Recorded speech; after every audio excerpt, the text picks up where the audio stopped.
ఆ తర్వాత అక్కడి నుంచి ఏమీ ఎరగనట్టే వచ్చేసాడు. మళ్ళీ గొప్ప బాలకులతో వెళ్తున్నాడు. మంచి ఎండ అప్పుడు, వేసవి అంటే హేమంతం అయిపోయింది. తర్వాత ఋతువుల గురించి చెప్తున్నారు. ఆ వచ్చినప్పుడు చెట్లు చూసేట ఆయన. ఆ చెట్లు అది చూస్తూ, ఆ చెట్ల వైపు చూస్తూ కొన్ని మాట్లాడుతున్నాడండి. నిన్నే అనుకున్నాం మనం పర్యావరణం గురించి భాగవతంలో ఎలా ఉందో చూడండి. చెట్లను చూస్తానంటున్న మాట ఏమిటంటే గోపకులందరినీ పిలిచాడు. చూసారా ఈ చెట్లను, చూసారా ఎంత బాగున్నాయో. ఆ వృక్షాలను చూసి అంత గౌరవిస్తున్నాడు చూడండి ఆయన. పశ్యతైతాన్ మహాభాగాన్ పరార్థైకాంత జీవితాన్ వాతవర్షాతపహిమాన్ సహంతో వారయంతి నహ. వాటిని చూస్తూ ఉంటే ఆయనకు యోగులు ఋషులు గుర్తొచ్చారు. ఎందుకు ఆ చెట్లను అలా అంటున్నాడు, ఇది ఒకటి చూడాలి కదా. అంటే బృందావన రహస్యం తెలిసిన వారు చెప్తారు, బృందావనంలో అనేక మంది తపస్సులు వృక్షాల రూపంతో ఉంటారండి. అది రహస్యం. కొద్ది కాలం క్రితమే అక్కడ తటియాస్థల్ అనే చోట జరిగిన ఒక లీల ఉంది. కొద్ది కాలం క్రితమే, కొన్ని దశాబ్దాల క్రితం అక్కడ మహంత్ ఉన్నారు పెద్ద ఆయన. ఆయన ఒకరోజు శిష్యుని పిలిచి కోప్పడ్డారు. ఎందుకంటే ఆ స్థలంలో చెట్లను ఎప్పుడు శుభ్రం చేస్తారు, నేల కూడా శుభ్రం చేస్తారండి.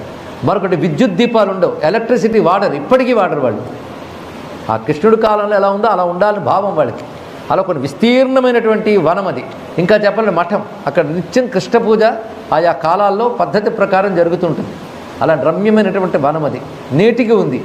కానీ అది టూరిస్ట్ స్పాట్ కింద భావించరాదు. మహాత్ములు ఉంటారు అక్కడ, వెళ్ళి ఆ భక్తి శ్రద్ధలు పాటించవలసిందే. ఆఖరికి నీళ్లు కావాలంటే మోటార్ కూడా వాడరు వాళ్ళు, తోడుకోవలసిందే. ఇక రాత్రి దీపాలు కూడా మామూలుగా ఆ రోజుల్లో ఎలాగైతే దీపాలు వెలిగించుకునేవారు అవే, ఎలక్ట్రికల్ ల్యాంప్స్ ఉండవు అక్కడ.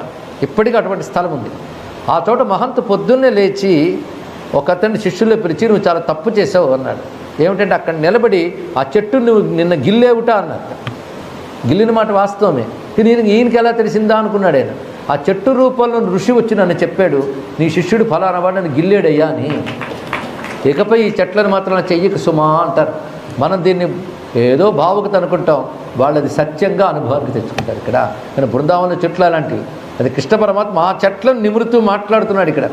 ఇది చూస్తుంటే వృక్షప్రేమి కూడా అనిపిస్తుంది, కానీ అవి ఎవరో తెలిసి వాటి పట్ల అనుగ్రహం కలవాడిని అర్థమవుతుంది ఇక్కడ.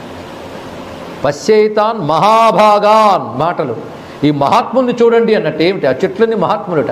మహాభాగాన్ పరార్థైకాంత జీవితాన్, వాళ్ళు ఎప్పుడు కూడా పర అర్థ ఏకాంత జీవనం అంటే పరార్థమే ప్రయోజనమా కలిగి ఉన్నారు. పరార్థం అంటే ఇతరుల క్షేమమే ప్రయోజనమా కలిగి ఉంటాయి చెట్లు.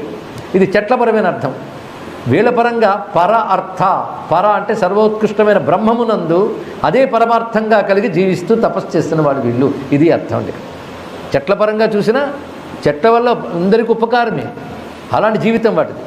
పైగా వాత వర్షాతప హిమాన్ సహంత, చలి వర్షము ఎండ వీటిని సహిస్తాయి, వాటి నుంచి మనం రక్షిస్తాయి. అంటే మహర్షులు కూడా వాటిని సహిస్తూ తపస్సు చేస్తారు. ఈ ప్రకృతి వికారాల బారిన పడకుండా భక్తులను కూడా అనుగ్రహిస్తారు మహర్షులు. ఇది మహర్షుల పరంగా అర్థం. అహో ఏషాం వరం జన్మ సర్వప్రాణ్యుపజీవనం సుజనస్యేవ ఏషాం వై విముఖాయాంతి నార్థినః. సకల ప్రాణులకు కూడా ప్రాణభిక్ష పెట్టేటువంటి జన్మ వీటిది. ఎంత గొప్పది ఇది. ఇవి సత్పురుషుల వంటివి సుమా. సుజనస్యేవ అంటే ఆ సత్పురుషులతో పోల్చే వృక్షాలను చెప్తున్నాడు ఇక్కడ. పైగా ఇవి తమ వద్ద వచ్చిన ప్రతి వారిని నిరాశపరచకుండా పంపిస్తాయి. అంటే వస్తే నీడిస్తాయి, కావాలంటే పళ్ళు ఇస్తాయి, తాపం పోగొడతాయి, ఆకలి పోగొడతాయి. కనుక వీటికి ఇంకేమి వచ్చిన వాళ్ళ గురించి ఇవేం ఆశించవు. వచ్చిన వాళ్ళకి ఏమి ఇస్తామా అని చూస్తాయి, కానీ వాళ్ళ నుంచి ఏం పుచ్చుకుంటామా అని చూడవు. దీన్ని బట్టి చెట్ల గురించి అంత అందంగా చెప్తున్నాడు అనుకోవచ్చు ప్రకృతి ప్రేమికులు. ఆ రూపంలోని యోగుల గురించి మాట్లాడుతున్నాడు అని తెలుస్తాయి తత్వం తెలిసిన వారికి. రెండు రకాల అర్థాలు చూపించారు ఇక్కడ. పత్ర పుష్ప ఫలఛాయా మూలవల్కల దారుభి గంధ నిర్యాస భస్మాస్థితోక్మై కామాన్ వితన్వతే. ఈ చెట్లకున్న ప్రతి అవయవము లోకోపకారం కోసమే, అంతే కదా. ఆకులు కానీ, పువ్వులు కానీ, పళ్ళు కానీ, బెరడు కానీ, వ్రేళ్ళు కానీ, కట్టెలు కానీ, జిగురు కానీ, ఆఖరి కాల్చేకొచ్చే పొడి కానీ, బొగ్గులు కానీ, చిగుళ్ళు కానీ అన్ని ఉపయోగములే. అలాగే మహాత్ముల శరీరం అంతా కూడా లోకోపకారం కోసమే ఉంటుంది ఇక్కడ. ఏతావత్ జన్మ సాఫల్యం దేహినామిహ దేహిషు.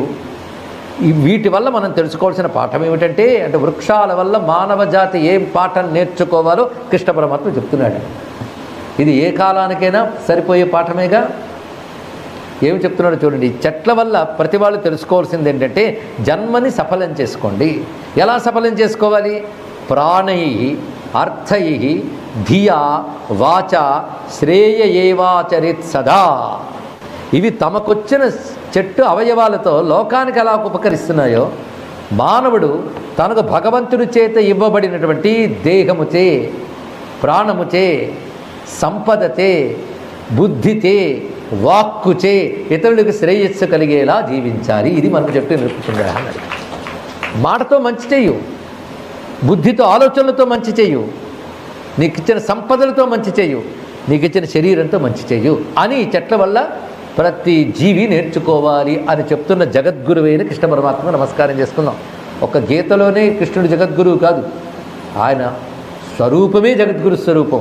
ఆయన చెప్పిన ప్రతి మాట గీతాబోధయే. ఇది తెలుసుకుంటే ఇక్కడ చెప్పినటువంటి మొత్తం 4 శ్లోకాలు వృక్షములను ఉద్దేశించి స్వామి చెప్పాడు. ఇక్కడ ఇందులో కథ ఏం కనబడకపోవచ్చు, కానీ ఇది చదివి మన చెట్లను చూస్తే మన అప్రోచ్ మారిపోతుంది. చెట్ల విషయంలో ఎంత గొప్ప భావం చెప్పాడు.